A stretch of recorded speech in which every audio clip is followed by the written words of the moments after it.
Through the thistles, thorns and soul-burning soils of Ngaremara in Isiolo County, northern Kenya, a song is heard. A song of celebration of rediscovered friendship and renewed neighborliness. They speak the same language. Among them are relatives, brothers, cousins and nephews. But in a period of political madness, as Kenya went to the polls in August of 2017, they hated each other along political party lines, clan rising against clan.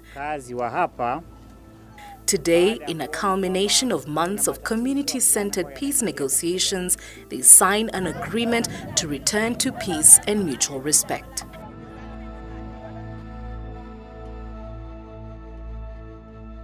Election-related violence and conflict is not a new phenomenon in Kenya.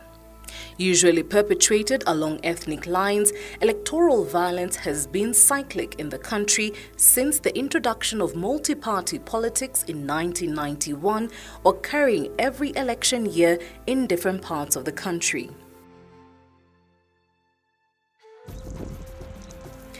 These are not exactly ethnic conflicts.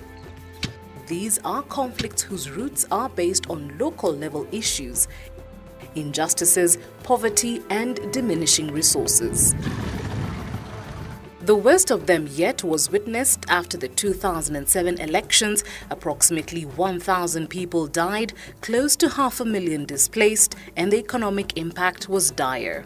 And so, in a bid to promote peaceful coexistence of communities in the period of the 2017 elections, Act Change Transform chose a community-led approach in implementing the Electoral Conflict and Violence Mitigation Program. The focus of the program is to work through local peace structures and support them in preventing electoral-related conflicts or just intervening where there are conflicts to prevent them from turning violent. 10 counties were chosen for the implementation of the program, being some of the areas highlighted by the government as having potential to experience violence in the electioneering period.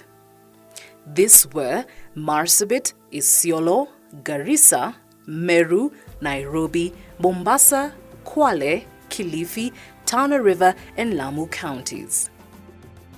We believe that when it comes to conflict, local conflicts are better addressed by local institutions, by locals themselves. The objective of the Electoral Violence and Conflict Mitigation Program was to ensure peaceful and credible elections. Due to the wide-ranging issues and peculiarities of the 10 counties of program implementation, 4 approaches were employed to ensure area-specific needs were met and that no part of the population was left behind. The approaches used include mediation, peace messaging, rapid response, and working with established institutions. In Meru County, agriculture is the main economic activity. The soil and climatic conditions support crop production and livestock rearing. When the rains are low, however, like has been in the case in the past 4 seasons, beginning January 2016, conflicts become more common between them and their pastoralist neighbors. These conflicts are usually fueled further by political incitement. It's a big issue when there is no water. It's a big issue. There is conflict of animal. There is also conflict of human beings, and they are cutthroat, of course. We are ready for peace, but we cannot have peace when you have my everything. Uko na ngombe zangu, sinakunywa maji hapa na jiona alama yangu ndio hii, na unaniambia kama wewe ni mwanaume jaribu. Flowing out of Meru County through Isiolo and to Turkana County, Isiolo River is the lifeblood of communities along its stretch. With frequent droughts, wars have been fought over its waters and lives lost. For some time now, the water is hardly enough to support farming upstream and still flow to the pastoral communities downstream. Political narratives have been formed around this imbalance of nature. Through sustained community-led mediation, the farming and pastoral communities have agreed on regulated use of the river. They use the river in alternating 2-day shifts. On this day, for example, the farmers in Meru are temporarily blocking the river to irrigate their farms, and so the bed is dry downstream in Isiolo. That changes the following day as their shift runs out and the pastoral communities can use the water again. Under the naked sky in Marsabit County, a grassland is quickly turning into a desert. All of this area, as you have seen, is covered by thicket bush, thorny bushes. These are areas which have been known for its grassland. Today, I can say that the creeping of the desert has come from Sahara Desert into northern Kenya.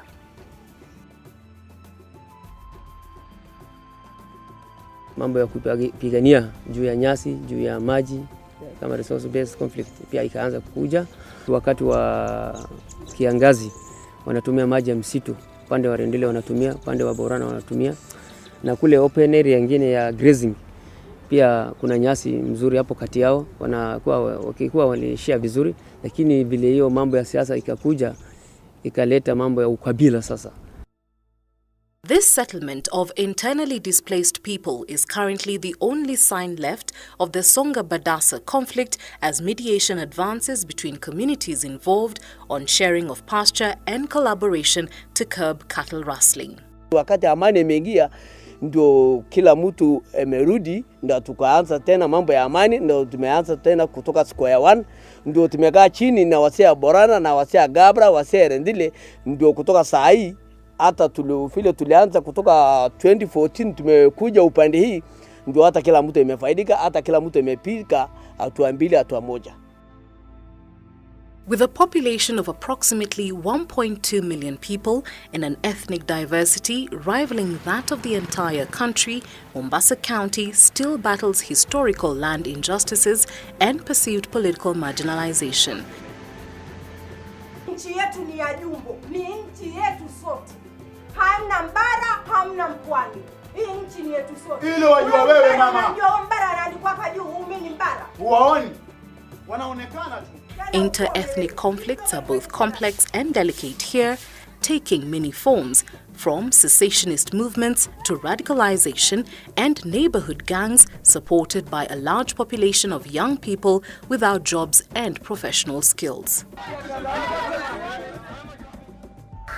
Wajua sitting idle ndio inasababisha yote haya. Alafu katika maskani mtakaa, sio wote watakuwa kuna mawazo ya kimaisha. Wengine wanajenga, wengine wanabomoa.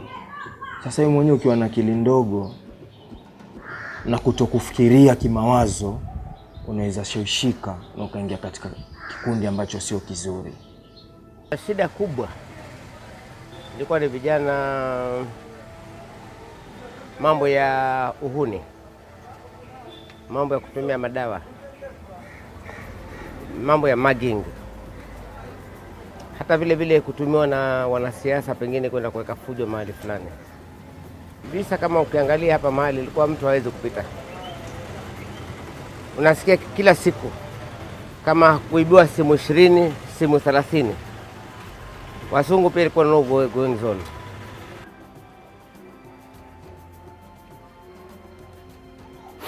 Alhamdulillah, natoka mbali. Miaka 8 mimi niko stoki nde, siendi kuzika, siendi harusini. Mwisho nikienda misikitini watu wakiniona wafita mabegi yao. Nikienda madrasa watu wafita ile mahali pa Qur'an. Nikienda mahali watu wanasema juu yangu watoto wangu.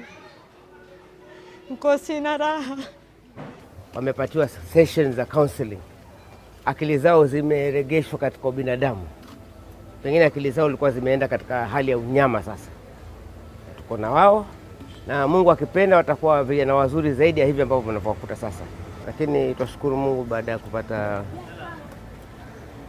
kufanyishwa seminars na nini na act.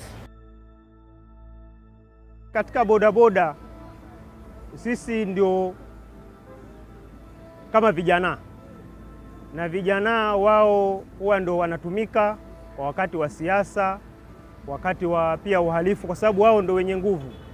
Sasa inabidi sisi ndio tuwe preach hiyo amani within our area na katika kazi zetu. Working with border cooperatives and integrating them into the conflict mediation panels, opportunities were created for them to be agents of peace throughout the electioneering period. Lero serikali wanaweza kusagalana yo na kagomba maneno geu panjira mbizo kuvoya mazo na gatse similani. While mediating conflicts and bringing communities together, the Electoral Violence and Conflict Mediation Program provides a platform for conversations around the pre-existent injustices behind these conflicts. This platform makes everyone a stakeholder and a part of the broader national cohesion conversation. Vita viko, lakini vita tunataka tuvipige vita vya amani. Waweze kuja tuelezane, tuzungumze, ili ikiwa ni haki basi isiwe haki ya kudhuru mtu yote ama ya kudhuriana. You cannot go to a community and just tell them that, you know, you need to be peaceful, coexist peacefully, but without also addressing other issues. For instance, injustices, whether there were issues around police brutality or even the conduct of the elections. You cannot implement peace-building programs without also talking about justice issues. Sisi wengi hatujui. Kwa mfano kama sisi mashinani, unaona huku kwetu mashinani tumeshikilia kuwa kukiwa na kitu chochote, habari yoyote, naona polisi wanachukua hatua ili kudumisha nini? Ile amani. Na katika jamii zote, mila zote, desturi, mahali tunapokaa. So part of our elections programming centered around conflict management panels at the counties where we were working. So we used those same management panels, those same individuals, community leaders, opinion leaders, women leaders, those people to go to those community radio stations to articulate the issues themselves. So the communities felt like they were being talked to by one of their own. It was not an outsider coming in with a peace message that said, keep the peace, let's all be peaceful. It was a message that was coming from the community itself. And so that leader, or that woman's leader, that religious leader, was able to relate the message to what was happening in that context. Personally, I feel it's my work and it's my duty to communicate peace to the Kenyans, to the Marians. You know, like in Meru, there have been political differences, but now the things have settled. So we feel it's something that is in us to talk about peace. Partnering organizations went an extra mile to integrate voter education into peace messaging.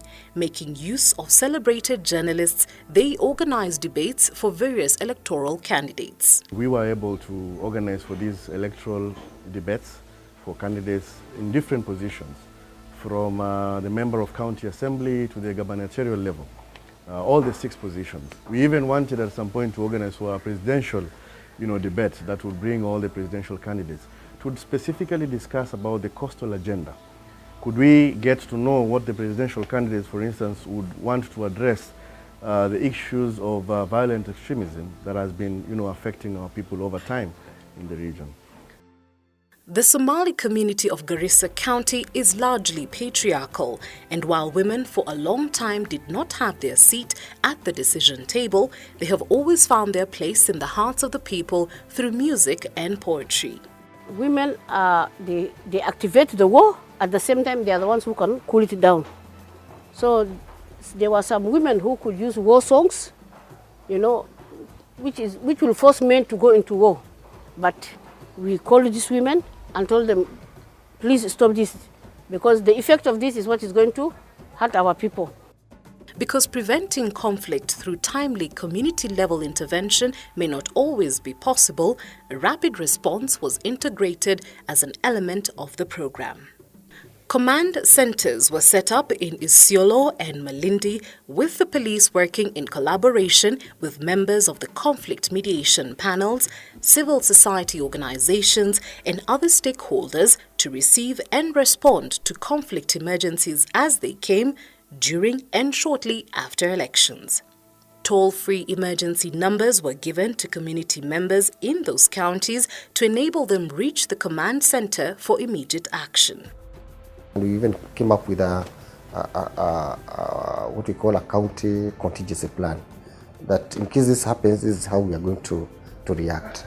Then we even formed a committee that was led by one of the community members that was supposed to pinpoint the areas that had that are likely to have problems.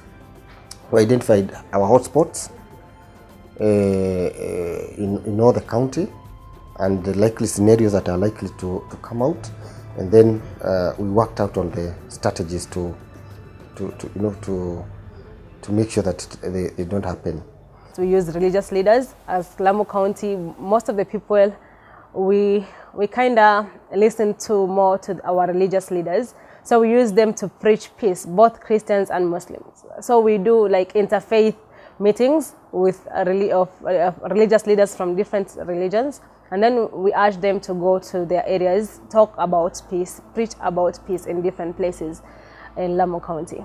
The success of this program goes beyond violence mitigation before, during and after August 2017 elections. Its real legacy is in the trail of institutions and individuals left better capacitated to act towards elimination of all forms of violence within their areas of influence. Twamshukuru Manani Mola wetu Rabbana, sote tuko furahani kuongoka wetu wana, Rabbi atupe amani tufurahike kila namna.